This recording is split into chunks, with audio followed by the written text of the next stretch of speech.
ನಮಸ್ಕಾರ. ಆಹಾರ, ಆರೋಗ್ಯ, ಆಧ್ಯಾತ್ಮ ಈ ಸಂಸ್ಕಾರದ ಬೆಳಕಿಗೆ ತಮ್ಮೆಲ್ಲರಿಗೂ ಸ್ವಾಗತ, ಸುಸ್ವಾಗತ.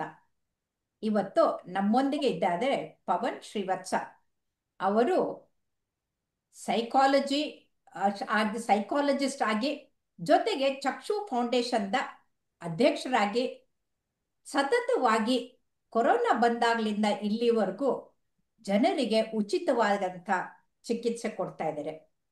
ನಿನ್ನೆ ತಾನೇ ಒಂದು ಮಗುವಿನ ಮೇಲೆ ಆದಂಥ ಬಲಾತ್ಕಾರಕ್ಕೆ ಎಮರ್ಜೆನ್ಸಿ ಅಂತ ಅವರು ಹೋಗಿ ಆ ಮಗುವಿಗೆ ಅದರ ಹಕ್ಕು ಮತ್ತೆ ಆರೋಗ್ಯ ಕೊಡಿಸೋ ಕಡೆಗೆ ಶ್ರಮಿಸಿದ್ದಾರೆ. ಅಂದ್ರೆ ಅವರಿಗೆ ಜನರ ಬಗ್ಗೆ ಎಷ್ಟು ಕಾಳಜಿ ಕಳಕಳಿದೆ ಅಂತ ಅರ್ಥ ಆಗುತ್ತೆ. ಈ ವರ್ಷ 10ನೇ ತಾರೀಕು ನಾವು ವಿಶ್ವದಲ್ಲಿ ಮೆಂಟಲ್ ಹೆಲ್ತ್ ಡೇ ಅಂತ ಆಚರಿಸ್ತಾ ಇದ್ದೀವಿ. ಅವರೇ ಹೇಳಿ, ಈಗ ಈ ವರ್ಷದ ಸ್ಲೋಗನ್ ಏನು ಘೋಷ ವಾಕ್ಯ ಏನ್ ಕೊಟ್ಟಿದ್ದಾರೆ, ಅದರ ಮಹತ್ವ ಏನು ಅಂತ ದಯವಿಟ್ಟು ತಿಳಿಸಿ. ಈಗ ಈ ವರ್ಲ್ಡ್ ಹೆಲ್ತ್ ಆರ್ಗನೈಸೇಷನ್ ಅವರು 1992ರಿಂದ ಇವತ್ತಿನವರೆಗೂ 10ನೇ ತಾರೀಕು October world mental health day ಅಂತ ಸೆಲೆಬ್ರೇಟ್ ಮಾಡ್ತಾ ಬಂದಿದ್ದಾರೆ. ಇದರದ್ದು ಮುಖ್ಯ ಉದ್ದೇಶ ಏನು ಅಂದ್ರೆ, ದೈಹಿಕವಾದ ಆರೋಗ್ಯಕ್ಕೆ ಯಾವುದೇ ರೀತಿಯಾದಂತಹ ಮೈಲಿಗೆ ಇಲ್ಲ. ಅದಕ್ಕೆ ನನಗೆ ಹಾರ್ಟ್ ಪ್ರಾಬ್ಲಮ್ ಬಂದಿದೆ ಅಂದ್ರೆ ಮೇಡಮ್ ಹತ್ರ ಓಡ್ ಬರ್ಬೇಕು. ಆದ್ರೆ ಮಾನಸಿಕವಾದ ಕಾಯಿಲೆ ಇದೆ, ಮಾನಸಿಕವಾಗಿ ನಾನೇನೋ ನೊಂದ್ಕೊಂಡಿದ್ದೀನಿ, ಬೇಜಾರ್ ಮಾಡ್ಕೊಂಡಿದ್ದೀನಿ, ಬ್ರೇಕಪ್ ಆಗೋಗಿದೆ, ನನಗೆ ನನ್ನ ಎಮೋಷನ್ಸ್ ನ ಹ್ಯಾಂಡಲ್ ಮಾಡಕ್ ಆಗ್ತಾ ಇಲ್ಲ ಅನ್ನುವಾಗ ಏನಾಗುತ್ತೆ, ನಾನ್ ಮೆಂಟಲಿ ವೀಕ್ ಅನ್ಕೊಂಡ್ಬಿಡ್ತಾರೆ, ನನ್ನ ಒಬ್ಬ ಮೆಂಟಲ್ ಪೇಷಂಟ್ ಅನ್ಕೊಂಡ್ಬಿಡ್ತಾರೆ ಅನ್ನೋ ಅದೊಂದು ಮೈಲ್ಗೆ ಇರುವ ರೀತಿಯಲ್ಲಿ ಆ ಮಾನಸಿಕ ಕಾಯಿಲೆಯನ್ನ ನೋಡ್ತಾರೆ. ಪಾಶ್ಚಾತ್ಯದವರಿಂದ ಇದು ಭಾರತಕ್ಕೆ ಬಂದಿರೋದು. ಆದ್ರೆ ಅದನ್ನ ಮೈಲಿಗೆ ಅಂತ ನೋಡ್ತಾ ಇದ್ರು. ಆ ಮೈಲಿಗೆಯನ್ನು ಹೋಗಲಾಡಿಸ್ಲಿಕ್ಕೋಸ್ಕರ, ಆ ಮಿತ್ಗಳನ್ನ ಡಿಮಿತಿಫೈ ಮಾಡ್ಲಿಕ್ಕೋಸ್ಕರವಾಗಿ ವರ್ಲ್ಡ್ ಹೆಲ್ತ್ ಆರ್ಗನೈಸೇಷನ್ ಅವರು ಫಸ್ಟ್ ಏನ್ ಮಾಡ್ತಾರೆ, ಡೆಫಿನೇಷನ್ ಆಫ್ ಹೆಲ್ತ್ ನಲ್ಲಿ ಬರುವಾಗ ಬರೀ ಫಿಸಿಕಲ್ ಹೆಲ್ತ್ ಒಂದನೇ ಅಲ್ಲ, mental health, emotional health, social well being ಇದಿಷ್ಟನ್ನೂ ಸೇರಿಸ್ಕೊಂಡು ಒಬ್ಬ ಮನುಷ್ಯ ಹೆಲ್ದಿ ಆಗಿದ್ದಾನೆ ಅನ್ನೋ ಡೆಫಿನೇಷನ್ ಅನ್ನ ಕೊಡ್ತಾರೆ. ಆದ್ರೆ ನಮ್ಮ ಭಾರತದಲ್ಲಿ ಮಾನಸಿಕ, ದೈಹಿಕ, ಸಾಮಾಜಿಕ ಜೊತೆಗೆ ಆಧ್ಯಾತ್ಮಿಕವನ್ನು ಕೂಡ ಸೇರಿಸ್ತೀವಿ. ಯಾಕಂದ್ರೆ ಅದು ಕೂಡ ಬಹಳ ಮುಖ್ಯ ಆಗ್ಬಿಡುತ್ತೆ. ಯಾಕಂದ್ರೆ ಸಾಮಾನ್ಯವಾಗಿ ನಾವೇನ್ ಅನ್ಕೊಳ್ತೀವಿ ಅಂದ್ರೆ, ಮಾನಸಿಕ ಕಾಯಿಲೆ ಅಂದ್ರೆ ನಿಧಾನವಾಗಿ ಬಂದಿರುತ್ತೆ. ಎಷ್ಟೋ ಜನರಿಗೆ ಗೊತ್ತೇ ಆಗೋದಿಲ್ಲ ಅವ್ರಿಗೆ ಕಾಯಿಲೆ ಬಂದಿದೆ ಅಂತ. ಈಗ ನಾರ್ಮಲ್ ಇದ್ದವರು ಕೂಗಾಡ್ತಾರೆ, ಅವ್ರಿಗೂ ಆತಂಕ ಇರುತ್ತೆ, ಇವ್ರಿಗೂ ಇರುತ್ತೆ, ಗೊತ್ತೇ ಆಗೋದಿಲ್ಲ. ಟ್ರೀಟ್ಮೆಂಟ್ ಕೊಡಕ್ ಶುರು ಮಾಡಿದ್ರೆ ಜೀವನ ಪರ್ಯಂತ ತಗೊಳ್ತಾ ಇರ್ತಾರೆ. ಹಾಗಾಗಿ ಅಲ್ಲೂ ಕೂಡ ಗೊತ್ತಿರೋದಿಲ್ಲ. ಆದರೆ ಈ ಸಲದ ಘೋಷಣೆಯಲ್ಲಿ ಇದು ಎಮರ್ಜೆನ್ಸಿ ಅಂದ್ರೆ ತುರ್ತು ಚಿಕಿತ್ಸೆ ಬಗ್ಗೆ ಹೇಳಿದಾರಲ್ಲ, ಅದು ಏನು ಅಂತ ತಿಳಿಸ್ಕೊಡಿ. ಖಂಡಿತ. ನೆನ್ನೆ ನೀವು ಹೇಳಿದ ಹಾಗೆ ನೆನ್ನೆ ಕೂಡ ಒಂದು ತುರ್ತು ಸಂದರ್ಭ ಬಂದಿತ್ತು. ಆ ಕಾರಣಕ್ಕೆ ನಾನು ಅಲ್ಲಿ ಹೋಗ್ಬೇಕಾಯ್ತು. ತುರ್ತು ಅಂದ್ರೆ ಏನು ಅನ್ನೋದಕ್ಕೆ ಮುಂಚೆ ನಾವು ಈ ಸೈಕಾಲಜಿಸ್ಟ್ 4 ವೆರೈಟಿ ಆಫ್ ಸಿಚುವೇಶನ್ಸ್ ನ ಹ್ಯಾಂಡಲ್ ಮಾಡ್ತೀವಿ. ಅಂದ್ರೆ ಬಂದಿರುವ ಒಂದು ಕೇಸ್ ಅನ್ನು ನಾವು ಈ 4ರಲ್ಲಿ ಯಾವ ಕ್ಯಾಟಗರಿಗೆ ಬರುತ್ತೆ ಅನ್ನೋದನ್ನ ನೋಡ್ತೀವಿ. ಫಸ್ಟ್ ಬರೋದು ಇವತ್ತಿನ ಮಾತು, ಕ್ರೈಸಿಸ್, ಎಮರ್ಜೆನ್ಸಿ ಅಂತ ನಾವೇನ್ ಕರಿತೀವಿ. ಅದು ಕ್ಯಾಟಸ್ಟ್ರಫೈಸ್ ಆಗೋಗ್ಬಿಟ್ಟಿರುತ್ತೆ, ಏನಾದ್ರೆ ಆಘಾತ ಆಗೋಗ್ಬಿಟ್ಟಿರುತ್ತೆ, ಎಲ್ಲೋ ಡೊಮೆಸ್ಟಿಕ್ ವೈಲೆನ್ಸ್ ಆಗಿರುತ್ತೆ, ಸೆಕ್ಷುವಲ್ ಅಬ್ಯೂಸ್ ಆಗಿರುತ್ತೆ, ಅಥವಾ ವರ್ಕ್ ಪ್ಲೇಸ್ ಅಲ್ಲಿ ಬುಲ್ಲಿಂಗ್ ಆಗಿ ಹೋಗಿರುತ್ತೆ, ಮನೇಲಿ ಯಾರೋ ತೀರ್ಕೊಂಡ್ಬಿಟ್ಟಿರ್ತಾರೆ, ಮನೇಲಿ ಯಾರೋ ತೀರ್ಕೊಂಡಿರ್ತಾರೆ, ತುಂಬಾ ಬೇಕಾದವರು ತೀರ್ಕೊಂಡಿರ್ತಾರೆ, ಆಘಾತ ಆಗತ್ತೆ. ನಾವು ಆ ಕ್ರೈಸಿಸ್ ಸಿಚುವೇಶನ್ ಅಂತ ನಾವು ಅದನ್ನ ಪರಿಗಣಿಸ್ಬೇಕು. ಇದು ಮೊದಲನೇ ಭಾಗ. ಎರಡನೇದು ಪ್ರಿವೆಂಟಿವ್. ಏನೋ ಒಂದು ಆಗದನ್ನ ತಡಿಬೇಕು ಅಥವಾ ಆಗದನ್ನ ಅಕ್ಸೆಪ್ಟ್ ಮಾಡ್ಕೊಳ್ಳುವ ಹಂತಕ್ಕೆ ಮನಸ್ಸು ಬರ್ಬೇಕು ಅನ್ನುವಾಗ, ಉದಾಹರಣೆಗೆ ಯಾರೋ ಒಬ್ಬರಿಗೆ ಹಾಸ್ಪಿಟಲೈಸ್ ಮಾಡಿರ್ತಾರೆ, ಅವ್ರಿಗೆ ಟರ್ಮಿನಲ್ ಇಲ್ನೆಸ್ ಇರುತ್ತೆ ಅಥವಾ ಸರ್ಜರಿ ಮಾಡ್ಬೇಕಾಗಿರುತ್ತೆ, ಆಂಪ್ಯೂಟೇಟ್ ಮಾಡ್ಬೇಕಾಗಿರುತ್ತೆ. ಈ ರೀತಿಯಾದಂತಹ ಸಂದರ್ಭ, ಇಲ್ಲಾಂದ್ರೆ ಡಿವೋರ್ಸ್, ಮತ್ತೆ ನಿನ್ನ ಕೋರ್ಸ್ ಅನ್ನು ಈ ಸಲ ಕಂಪ್ಲೀಟ್ ಮಾಡ್ಲಿಕ್ಕೆ ಆಗೋದಿಲ್ಲ ಅಂತ ಹೇಳೋದಿರ್ಬೋದು. ಈ ರೀತಿಯಾಗಿ ಕೆಲವೆಲ್ಲ ನಾವು ಆ ಅಬ್ನಾರ್ಮಾಲಿಟಿನ ಪ್ರಿವೆಂಟ್ ಮಾಡ್ಲಿಕ್ಕೋಸ್ಕರ, ಸಿಚುವೇಶನ್ ಅನ್ನ ಕರೆಕ್ಟ್ ಆಗಿ ಅಕ್ಸೆಪ್ಟ್ ಮಾಡ್ಕೊಳ್ಳಿಕ್ಕೆ ಬೇಕಾದ ಹಂತಕ್ಕೆ ತರ್ಲಿಕ್ಕೋಸ್ಕರವಾಗಿ ಪ್ರಿವೆಂಟಿವ್. Next remedial. ಈಗ ಇರೋದನ್ನ ನಾನೇನೋ ಹಾಳು ಮಾಡ್ಕೊಂಡಿದ್ದೀನಿ, ಅದರಿಂದ ಆಚೆ ಬರ್ಲಿಕ್ಕೆ ಏನ್ ಮಾಡ್ಬೇಕು, ಅದಕ್ಕೊಂದು ರೆಮಿಡಿ ಬೇಕು. ಇದಿಷ್ಟು ಆಯ್ತಪ್ಪ. ಇದು 3 ಪ್ರಾಬ್ಲಮ್ ಇರುವ ಸಂದರ್ಭದಲ್ಲಿ ಉಪಯೋಗಿಸುವಂಥದ್ದು. 4ನೇದೊಂದಿದೆ, ತುಂಬಾ ಮುಖ್ಯವಾದದ್ದು. ವರ್ಲ್ಡ್ ಹೆಲ್ತ್ ಆರ್ಗನೈಸೇಷನ್ ಇದರ ಮೇಲೆ ಎಷ್ಟು ಸ್ಟ್ರೆಸ್ ಮಾಡುತ್ತೆ ಅಂದ್ರೆ ಅಷ್ಟು ಸ್ಟ್ರೆಸ್ ಮಾಡುತ್ತೆ. ಏನಪ್ಪಾ ಅಂದ್ರೆ ಡೆವಲಪ್ಮೆಂಟಲ್. ನಾನು ಓಕೆ. ಇರುವಾಗ ಇವಾಗ ನಾನು ಸಾಧಾರಣವಾಗಿದ್ದೇನೆ. ನಾನು ಇನ್ನಷ್ಟು ಹೌದು. ಬೆಟರ್ ಆಗಿ ನಾನು ಡೆವಲಪ್ ಆಗ್ಬೇಕು ಅನ್ನುವಾಗ ನಾನು ಏನೇನ್ ಮಾಡ್ಬೇಕು, ಹ್ಮ್ ನಾಳೆ ಬರುವ ಸಾಧ್ಯತೆ ಇದೆ, ನಾಳೆ ಬರುವ ಚಾಲೆಂಜಸ್ ಅನ್ನು ನಾನು ಫೇಸ್ ಮಾಡೋದು ಹೇಗೆ ಫೇಸ್ ಅನ್ನುವ ಮಾಡಕ್ಕೆ ರೀತಿ. ಆ, ಅಂದ್ರೆ ಇದು ನಾಳೆ. ಪ್ರಿಪೇರ್ಡ್ನೆಸ್, ನಾವು ಪ್ರಿಪೇರ್ಡ್ ಆಗಿರೋದಕ್ಕೆ, ಚಾಲೆಂಜಸ್ಗೆ ಪ್ರಿಪೇರ್ಡ್ನೆಸ್, ಮೆಂಟಲಿ Yes. ರೆಡಿ ಆಗಿರೋದಕ್ಕೆ. ಹಾ. ಆ, ಈ ನಾಲ್ಕರಲ್ಲಿ ಈ ಸಲ ಹ್ಮ್ ನಮಗಿರೋದು ಎಮರ್ಜೆನ್ಸಿ ಅಂತ. ಹ್ಮ್ ಈ ಸೈಕಾಲಜಿನಲ್ಲಿ ಎಮರ್ಜೆನ್ಸಿ ಅಂತ ಬರೋದು ಸೂಸೈಡಲ್ ಥಾಟ್ಸ್ ಬರುತ್ತೆ, ಇಲ್ಲ ಹೌದು ಅಂದ್ರೆ ಹೌದು. ಹೋಮಿಸೈಡಲ್ ಥಾಟ್ಸ್ ಬರುತ್ತೆ. ಹಾ. ಈ ರೀತಿಯಾದಂಥದ್ದು ಮೇಜರ್ ಆಗಿ ನಾವು ನೋಡುವಂತದ್ದು. ಇದರ ಹ್ಮ್ ಜೊತೆಗೆ ಮನೆಯಲ್ಲಿ ಬೇರೆ ಯಾರಿಗೋ ಸ್ಕಿಜೋಫ್ರೆನಿಯಾನೋ ಬೈಪೋಲಾರ್ ಹ್ಮ್ ಡಿಸಾರ್ಡರ್ ಅದು ಸಡನ್ ಹಾ ಆಗಿ ಮೇನಿಕ್ ಸ್ಟೇಟಿಕ್ ತರ ಹೋಗ್ತಾರೆ. ಹಾ ಅವಾಗ ಆ ಹಾ ಸಿಚುವೇಶನ್ ಹ್ಯಾಂಡಲ್ ಮಾಡ್ಲಿಕ್ಕೆ ಆಗ್ತಿರೋದಿಲ್ಲ. ವೈಲೆಂಟ್ ಆಗಿಬಿಟ್ಟಿರ್ತಾರೆ, ಯಾರಿಗೂ ಆ, ತಡ್ಕೊಳಕ್ ಆಗಲ್ಲ, ಅವ್ರನ್ನ ಹಿಡಿಯಕ್ ಆಗಲ್ಲ. ಹ್ಮ್ ಇನ್ನೊಂದು ಈ ಪ್ಯಾನಿಕ್ ಅಟ್ಯಾಕ್ಸ್ ಬಂದ್ಬಿಟ್ಟಿರುತ್ತೆ, ಸಿಂಕೋಪಲ್ ಅಟ್ಯಾಕ್ ಆಗೋಗ್ಬಿಟ್ಟಿರುತ್ತೆ.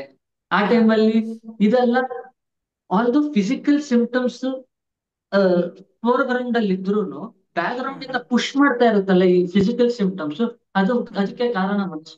ಅದಕ್ಕೆ ಹ್ಮ್ ನಮ್ಮ ದಾಸರ ಪದದಲ್ಲಿ ಬರುತ್ತೆ, ಮನಸ್ಸು ಹ್ಮ್ ಕಾರಣವಲ್ಲ ಪಾಪ ಪುಣ್ಯಕ್ಕೆಲ್ಲ ಅನರಾಕ್ಷ ನಿನ್ನ ಸ್ಮರಣೆ ಇಲ್ಲದೆ ಅಂತ. ಶಿವನ್ ಹೌದು ಕುರಿತು ಹೌದು. ಮಾತಾಡ್ಬೇಕಾದ್ರೆ ಅದನ್ನ ಹಾ ಹೇಳ್ತಾರೆ. ಮನಸ್ಸು ಅನ್ನೋದನ್ನ ಎಷ್ಟು ನಾವು ಹತೋಟಿಯಲ್ಲಿ ಇಟ್ಕೊಂಡು ಅದಕ್ಕೆ ಎಷ್ಟು ಚಂದವಾಗಿ ನಾವು ನೋಡ್ಕೊಳ್ತೇವೆ, ಅದು ನಮ್ಮನ್ನ ಅಷ್ಟು ಚೆನ್ನಾಗಿ ನೋಡ್ಕೊಳುತ್ತೆ. ಇಲ್ಲ ಅಂದ್ರೆ ಈ ತರ ಹೌದು ಹೌದು ಎಮರ್ಜೆನ್ಸಿ ಹೌದು. ಸಿಚುವೇಶನ್ ಹಾಕ್ತಾರೆ. ಅದು ಮನಸ್ಸು ಹಾ, ಒಂದು ಪ್ರವಾಹದ ಹಾಗೆ, ನಮ್ಮ ವಿಚಾರಗಳ ಪ್ರವಾಹ ಹರಿತಾ ಇರುತ್ತೆ. ಅದು ಫ್ಲಡ್ಸು ಆಗ್ಬೋದು, ಕಡಿಮೆನೂ ಆಗ್ಬೋದು, ವಿಚಾರ ಮಾಡೋ ಶಕ್ತಿ ಕುಂಠಿತ ಆಗ್ಬೋದು, ಇಲ್ಲ ವಿಪರೀತ ವಿಚಾರ ಮಾಡ್ಕೊಂಡ್ಬಿಟ್ಟು ಒಂದು ಪ್ರವಾಹ ತರ ಎಲ್ಲ ಧ್ವಂಸನೂ ಮಾಡ್ಬೋದು. ಸೊ ಹಾಗಾಗಿ ಹೌದು. ಎರಡೂ ಮನಸ್ಸಿನಲ್ಲಿದೆ. ಎಲ್ರೂ ಹಾ, ಮನಸ್ಸು ಚಂಚಲ ಅನ್ನೋದು ಮಾತ್ರ ಮಾತಾಡ್ತಾರೆ, ಆದ್ರೆ ಈ ಪ್ರವಾಹ ತರ ಬಂದಾಗ ಅವ್ರಿಗೆ ದಿಕ್ಕೇ ತೋಚೋದಿಲ್ಲ. ಹಾ, ದಾರಿ ಕಾಣದಾಗಿದೆ ರಾಘವೇಂದ್ರನ್ನೇ ಅಂತ ಹಾಡೋದು ಯಾವಾಗ ಅಂದ್ರೆ ದಿಕ್ಕೇ ತೋಚ್ತಾ ಇದ್ದಾಗ. ಬರೀ ಸಾಮಾನ್ಯವಾಗಿ ಕಷ್ಟ ಬಂದ್ರೆ ಸಂಕಟ ಬಂದಾಗ ವೆಂಕಟರಮಣ ಅಂತೀವಿ, ಆದ್ರೆ ವೆಂಕಟರಮಣ. ಈಗ ಹಾಗಲ್ಲ. ಇದು ಅವ್ರಿಗೆ ತಡ್ಕೊಳಕ್ಕೆ ಆಗಲ್ಲ, ಏನ್ ಮಾಡ್ಬೇಕು ಅಂತ ಗೊತ್ತಾಗೋದಿಲ್ಲ. ನೀವು ಸೂಯಿಸೈಡ್ ಅಂತ ಹೇಳಿದ್ರಲ್ಲ, ಸೂಯಿಸೈಡ್ ಅಂದಕ್ಕೆ ಹೌದು. ನೆನ್ಪಾಯ್ತು ನೋಡಿ. ಹಾ, ಒಬ್ಬ ಹುಡುಗ ಮಹಾರಾಷ್ಟ್ರದ ಒಂದು ಹಳ್ಳಿಯವನು, ಊರವನು, ಇಡೀ ಮಹಾರಾಷ್ಟ್ರಕ್ಕೆ ಟಾಪರ್, 99.9 ತಗೊಂಡಿದ್ದಾನೆ. ಆದರೆ ಮೆಡಿಕಲ್ ಕಾಲೇಜಿಗೆ ಅಡ್ಮಿಷನ್ ಆರಾಮಾಗಿ ಸಿಕ್ಕಿದೆ, ಸೂಯಿಸೈಡ್ ಮಾಡ್ಕೊಂಡಿದ್ದಾನೆ. ನೋಡಿ ಇದು ಎಂತ ಭಯಂಕರ ಅಂತ. ನಗದಲ್ಲ, ತಂದೆ ಹೌದು, ಹೌದು, ತಾಯಿಗಳಿಗೆ ಹೇಳ್ಬೇಕಾಗಿತ್ತು. ಹೌದು. ಅವನಿಗೆ ಪ್ರಿಪೇರ್ಡ್ನೆಸ್ ಇಲ್ಲ, ಬೇಡ ಅಂದ್ರೆ ನನ್ಗೆ ಇದು ಬೇಡ ಅಂತ ಹೇಳ್ಬೋದು. ಅಂದ್ರೆ ಇಲ್ಲಿ ಬುದ್ಧಿ ಇದೆ, ವಿದ್ಯೆ ಇದೆ, ಆದ್ರೆ ಮೂರ್ಖತನಕ್ಕೆ ಹೋಗಿದ್ದಾರೆ. ಅಂದ್ರೆ ಮನಸ್ಸು ಅವನಿಗೆ ತನ್ನ ಸ್ಥಿಮಿತದಲ್ಲಿ ಇಲ್ಲ ಅಂತ. ಇನ್ನೊಂದು ಹುಡುಗಿ ನಾಳೆ ರಿಸಲ್ಟ್ ಬರುತ್ತೆ ಅಂದ್ರೆ ಇವತ್ತೇ ಸೂಯಿಸೈಡ್ ಮಾಡ್ಕೊಂಡ್ಬಿಟ್ಟಿದೆ, ಎಲ್ಲಿ ಕಡಿಮೆ ಬಂದ್ಬಿಡುತ್ತೋ ಅಂತ. ನೋಡಿದ್ರೆ 98% ಆಗಿದೆ.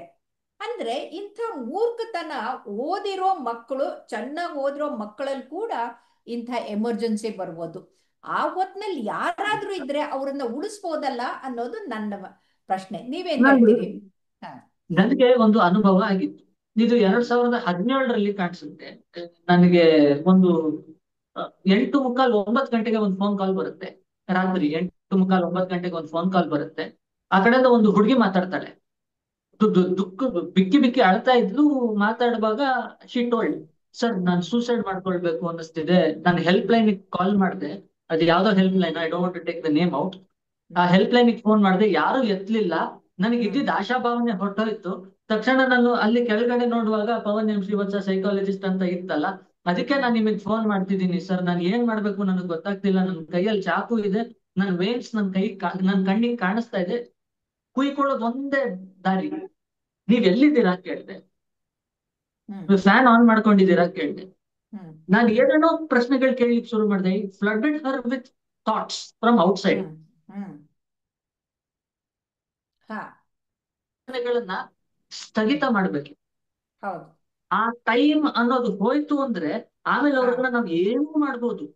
ಹ್ಮ್ ನಾನು ಅದಕ್ಕೆ ನೆಕ್ಸ್ಟ್ ಮಂತ್ 10ನೇ ತಾರೀಕು, ಹೋದ್ ಮಂತ್ 10ನೇ ತಾರೀಕು ಸೆಪ್ಟೆಂಬರ್ ಸೂಸೈಡ್ ಪ್ರಿವೆನ್ಷನ್ ಡೇ ಅಂತ ಒಂದ್ ಮಾಡ್ತಾರೆ, ಇದೇ ವರ್ಲ್ಡ್ ಹೆಲ್ತ್ ಹ್ಮ್ ಆರ್ಗನೈಸೇಷನ್ ಅವರು. ಹ್ಮ್ ಅದರಲ್ಲಿ ಕೂಡ ನಾನು ಅದೇ ಆಲ್ ಇಂಡಿಯಾ ರೇಡಿಯೋದಲ್ಲಿ ಕೂಡ ನಾನು ಅದೇ ಹೇಳಿದ್ದೆ. ಏನಂದ್ರೆ ಹ್ಮ್ ನೀನು ಹ್ಮ್ ಸೂಸೈಡ್ ಮಾಡ್ಕೊಳ್ಳಿಕ್ಕೆ ನಿನಗೆ ಎಷ್ಟು ಧೈರ್ಯ ಬೇಕೋ ಅದ್ರಲ್ಲಿ 10% ಧೈರ್ಯ ಇದ್ರೆ ಜೀವನ ಮಾಡ್ಬೋದಪ್ಪ. ಹೌದು ಹೌದು ಹೌದು ಹೌದು ಹೌದು ಹೌದು ನಿಜ. ಆ ಸಿಚುವೇಶನ್ ಅದನ್ನ ಅವ್ರು ಕೇಳಿಸ್ಕೊಂಡು ಅರ್ಗಿಸ್ಕೊಳ್ಳೋ ಸ್ಥಾನಕ್ಕೆ ಬರ್ಬೇಕು ಅಂದ್ರೆ, ಆ ಹಾ ಮನಸ್ಥಿತಿಗೆ ಅವ್ರು ಬರ್ಬೇಕು ಅಂದ್ರೆ, ಆ ಫ್ಲಡ್ ಆಫ್ ಥಾಟ್ಸ್ ನೀವ್ ಹೇಳಿದ್ರಲ್ಲ, ಆ ಹ್ಮ್ ಪ್ರವಾಹದಿಂದ ಅವ್ರ ಆಚೆಗೆ ಬಂದು ಆ ಪ್ರವಾಹದ ದಂಡೆಯಲ್ಲಿ ಅವ್ರನ್ನ ನಿಂತು ಹೊರಗಡೆ ಪ್ರವಾಹವನ್ನ ನೋಡಿ. ಎಳಿಬೇಕಾಗತ್ತೆ, ಆ ಪ್ರವಾಹದಿಂದ ಹೌದು, ಹೊರಗಡೆ ಎಳಿಬೇಕಾಗತ್ತೆ. ಇಲ್ಲಂದ್ರೆ ಹೌದು, ಕೊಚ್ಕೊಂಡು ಹೋಗ್ಬಿಡ್ತಾರೆ, ನಮ್ಗೆ ಸಮಯನೇ ಉಳಿಯೋದಿಲ್ಲ ಸಿಗೋದಿಲ್ಲ. ಟ್ರೀಟ್ಮೆಂಟ್ ಕೊಡಕ್ಕೆ. ಹೌದು. ಹೌದು, ಹಾ. ಹೌದು. ಹ್ಮ್ ಇಂಥ ಸಂದರ್ಭದಲ್ಲಿ ಹ್ಮ್ ಎಮರ್ಜೆನ್ಸಿ ಅಂತ ಬರುವಾಗ ಏನಾಗುತ್ತೆ, ನಾವು ಐದರ್ ಪ್ರೈಮರಿ ಕೇರ್ ಗಿವರ್ಸ್ ಯಾರು ಇರ್ತಾರೆ ಅಥವಾ ಇಮಿಡಿಯೇಟ್ ಅವೈಲಬಲ್ ಯಾರು ಇರ್ತಾರೆ ಅವ್ರ ಮುಖಾಂತರ ಅವರನ್ನ ಹಾಸ್ಪಿಟಲ್ ಕರ್ಸ್ಕೊಂಡ್ ಬಂದು ಆಮೇಲೆ ಫರ್ದರ್ ಎಕ್ಸಾಮಿನೇಷನ್ ಮಾಡ್ಬೇಕು. ಹ್ಮ್ ಏನಿವಾಗ ನಾವು ಏನೋ ಒಂದ್ ಆಗ್ತಿರೋದನ್ನ ಪ್ರಿವೆಂಟ್ ಮಾಡ್ಬೇಕಾಗಿರುತ್ತೆ. ಹೌದು ಅದು ಹೌದು. when it comes to suicide. So one So, one phone call or one connection with somebody whom that person can listen can whole change the whole of destiny course, ಅಂತ of course, ಹೇಳ್ಬೋದು of course, ನಿಜವಾಗ್. of course. ಇದು real ಎರಡು, emergency ಇದು. ಎರಡನೇದು. ಹೌದು. ಎರಡನೇದು ಈ panic attack, ಸಿಂಕೋಪಲ್ attack ಈ ತರದೆಲ್ಲ ಆಗುವಾಗ ಹ್ಮ್ ಅದು ಹ್ಮ್ ಥಾಟ್ಸ್ ಇಂದು ರಶ್ ಅಲ್ಲ, it is emotion, the rush of hmm emotions. ಹ್ಮ್ ಪ್ರವಾಹಗಳು ಹ್ಮ್ ಭಾವನಾತ್ಮಕವಾದ ಪ್ರವಾಹ ಆಗ್ತಾ ಇರುತ್ತೆ. ಅದನ್ನ ಅಂದ್ರೆ ದೇಹ ಅಲ್ಲಿ ಅಲ್ಲಿ ಎಕ್ಸ್ಪ್ರೆಸ್. ಅಲ್ಲಿ ಕೆಟಕೋಲಮಿನ್ಸ್ ಕಾರ್ಟಿಸೋಲ್ ಉತ್ಪತ್ತಿ ಜಾಸ್ತಿ ಆಗತ್ತೆ ಹೌದು, ಅಲ್ವಾ? ಹೌದು, ಸೊ ಹೌದು, ಮೆದುಳಿನಿಂದ ಹೌದು. ಈ ಫೈಟ್ ಆರ್ ಫ್ಲೈಟ್ ಹಾರ್ಮೋನ್ಸ್ ಅಂದ್ರೆ ಆ ಸಿಚುವೇಶನ್ ಜೊತೆಗೆ ಯುದ್ಧ ಹೋರಾಡ್ಬೇಕು, ಇಲ್ಲ ಮಾಡ್ಬೇಕಾ ಅಥವಾ ಅಲ್ಲಿಂದ ಓಡ್ ಇಲ್ಲ ಹೋಗ್ಬೇಕು, ಓಡ್ಬೇಕು, ಪಲಾಯನ ಮಾಡ್ಬೇಕು. ಆ ಆ ಇದು ಎರಡರ ಹಾರ್ಮೋನ್ಸ್ ಮಧ್ಯದಲ್ಲಿ, ಉತ್ಪತ್ತಿ ಆಗತ್ತೆ. ಹೌದು. ಹಾ. ಇದೆರಡರ ಮಧ್ಯದಲ್ಲಿ ಇನ್ನೊಂದಿದೆ, ಅದಕ್ಕೆ ಫ್ರೀಸ್ ಅಂತ ಕರಿತೀವಿ. ಹ್ಮ್ ಹ್ಮ್ ಅಲ್ಲಿ ದೈಹಿಕವಾಗಿ ಆತ ಫ್ರೀಸ್ ಆಗಿರ್ತಾನೆ, ಹ್ಮ್ ಆದ್ರೆ ಹ್ಮ್ ಮನಸ್ಸು ಮಾತ್ರ ಆ ಓಡ್ತಾ ಗೊಂದಲದಲ್ಲೇ ಇರತ್ತೆ, ಓಡ್ತಾ ಉಳ್ಕೊಂಡಿರುತ್ತೆ. ಆ ನಾಗಾಲೋಟದಿಂದ ಕಾರಣಕ್ಕೆ ಓಡ್ತಾ ಇರತ್ತೆ. ಆ, ಅದಕ್ಕೆ ಪ್ಯಾನಿಕ್ ಅಟ್ಯಾಕ್ ಅಂತ ಹೇಳಿ ಕರೀತೇವೆ ನಾವು. ಹ್ಮ್ ಆ ಪ್ಯಾನಿಕ್ ಅಟ್ಯಾಕಿಗೆ ದೇ ಯೂಶಲಿ ಪ್ರಿಸ್ಕ್ರೈಬ್ ಮೆಡಿಸಿನ್ಸ್. ಹ್ಮ್ ಇಮಿಡಿಯೇಟ್ ಆಗಿ ರೆಸ್ಕ್ಯೂ ಮಾಡ್ಲಿಕ್ಕೋಸ್ಕರ ಒಂದು ಮೆಡಿಸಿನ್ ಅನ್ನು ಕೊಡ್ತಾರೆ. ಹ್ಮ್ ಅದಾದ ನಂತರದಲ್ಲಿ ಅವ್ರಿಗೆ ಇದು ಎಷ್ಟು ಸಲ ಆಗ್ತಾ ಇರೋದು, ಬ್ರೈನ್ ಅಲ್ಲಿ ಹ್ಮ್ ಏನಾದ್ರು ಇಂಟರ್ನಲ್ ಪ್ರಾಬ್ಲಮ್ಸ್ ಇಂದ ಆಗ್ತಿರೋದಾ, ಬಯೋಲಾಜಿಕಲ್ ಹ್ಮ್ ಪ್ರಾಬ್ಲಮ್ಸ್ ಇಂದ ಆಗ್ತಿರೋದು, ಈ ರೀತಿಯಾಗಿ ನೋಡಿದ ಮೇಲೆ ನಮ್ಗೆ ಫೋನ್ ಮಾಡ್ತಿರ್ತಾರೆ, ಏನೋ ಒಂದ್ ಸ್ವಲ್ಪ ಮಾನಸಿಕ ಆಗಿದೆ ಮರ್ರೆ, ನೀನ್ ಬಾ, ಹ್ಮ್ ನೀನ್ ಹ್ಮ್ ಬಂದು ನೋಡು, ನಮ್ದು ಎಲ್ಲಾದ್ರೂ ಸರಿ ಇದೆ, ಹಾರ್ಟ್ ಎಲ್ಲ ಹ್ಮ್ ಸರಿಗಿದೆ, ಆದ್ರೂ ಹಾರ್ಟ್ ಅಟ್ಯಾಕ್ ಲೈಕ್ ಸಿಂಪ್ಟಮ್ಸ್ ಆಗ್ತಾ ಇದೆ ಅಂತ ಹೇಳುವಾಗ then we hmm will take it over and see hmm as to what are the emotions. ಅವ್ರು ಯಾವ್ಯಾವ ಎಮೋಷನ್ ಗಳನ್ನ ಅವರ ಹೃದಯದಲ್ಲಿ ಅದಮಿಟ್ಟುಕೊಂಡಿದ್ದಾರೆ ಅನ್ನೋದ್ರ ಪ್ರಕಾರವಾಗಿ ನೋಡ್ಕೊಂಡು, that is hmm that is the emergency ಇವಾಗಿನ ಸಿಚುವೇಶನ್ ಓಕೆ ಅಲ್ಲಿ. ಓಕೆ. ಬಟ್ ಈಗ ಹೋಮಿಸೈಡ್ ಹೆಂಗ್ ತಡಿಯಕ್ ಆಗತ್ತೆ?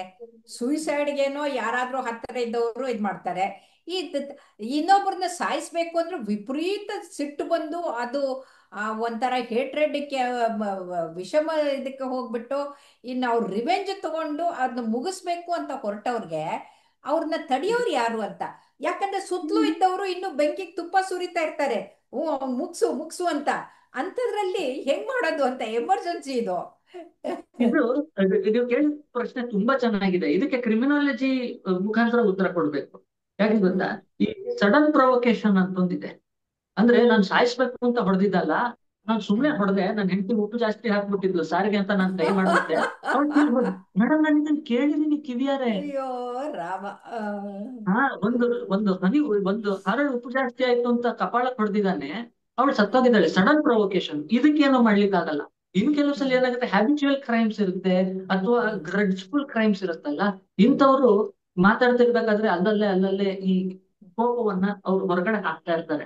ಹ್ಮ್ knowingly or unknowingly, directly or indirectly ಅವ್ರು ಅದನ್ನ ಬಿಡಲ್ಲ ಹೊರಗಡೆ ಹಾಕ್ತಾ ಇರ್ತಾರೆ. ಬಿಡಲ್ಲ ಅವನ್ನ ನಾನು ನೋಡ್ಕೊಳ್ತೀನಿ ಒಂದ್ ಕೈ ಅಂತ ಎಲ್ಲೆಲ್ಲೋ ಹೇಳಿರ್ತಾರೆ.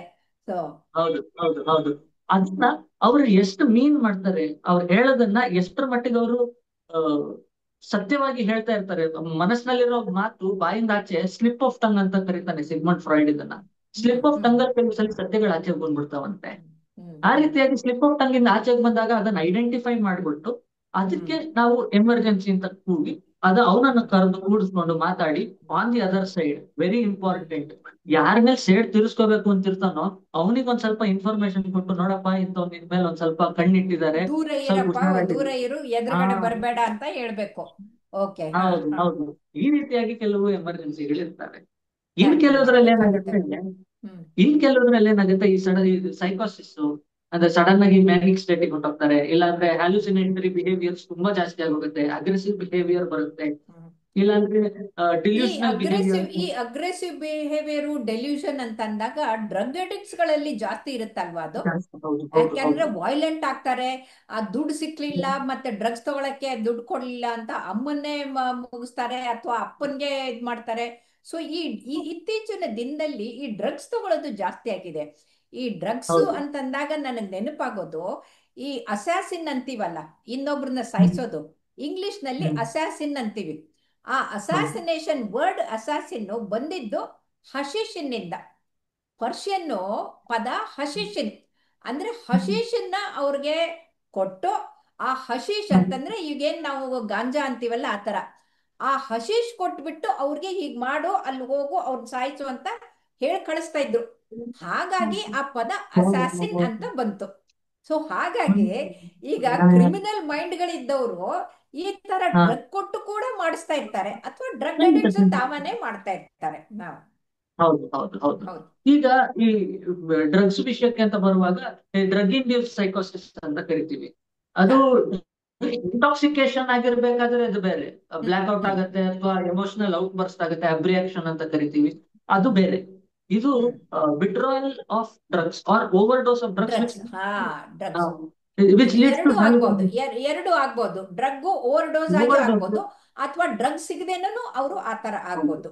ಸೊ ಹಾಗಾಗಿ ನೀವು ನಾವೇನ್ ಅನ್ಕೊಂಡಿದ್ವಿ ಅಂದ್ರೆ ಮೆಂಟಲ್ ಹೆಲ್ತ್ ಅಲ್ಲಿ ಎಮರ್ಜೆನ್ಸಿನೇ ಇಲ್ಲ, ಲೈಫ್ ಲಾಂಗ್ ತಗೊಳ್ತಾ ಇರೋದು ಅಂತ. ನೀವು ಎಷ್ಟು ಚೆನ್ನಾಗಿ ಜನರ ಕಣ್ಣು ತೆರೆಸೋ ಹಾಗೆ ಎಮರ್ಜೆನ್ಸಿ ಹೇಳ್ಕೊಟ್ಟಿದ್ದೀರಿ. ಆ ಎಮರ್ಜೆನ್ಸಿ ಅಂದ್ರೆ ಕ್ರೈಸಿಸ್ ನಲ್ಲಿ ಯಾರಾದ್ರೂ ಹತ್ತಿರದಲ್ಲಿರ್ತಾರಲ್ಲ, ಅವರು ತಕ್ಷಣಕ್ಕೆ ಆಕ್ಷನ್ ತಗೊಂಡು ಅವ್ರಿಗೆ ಸಮಾಧಾನ ಮಾಡೋದ್ರ ಜೊತೆಗೆ ತಕ್ಷಣಕ್ಕೆ ವೈದ್ಯರ ಹತ್ರ ಕರ್ಕೊಂಡ್ ಬಂದ್ರೆ ಅದು ಜೀವವನ್ನ ಉಳಿಸ್ಬೋದು ಅಂತ ತಿಳಿಸ್ಕೊಟ್ಟಿದ್ದೀರಿ. ತುಂಬಾ ತುಂಬಾ ಧನ್ಯವಾದಗಳು. ನಮಸ್ಕಾರ.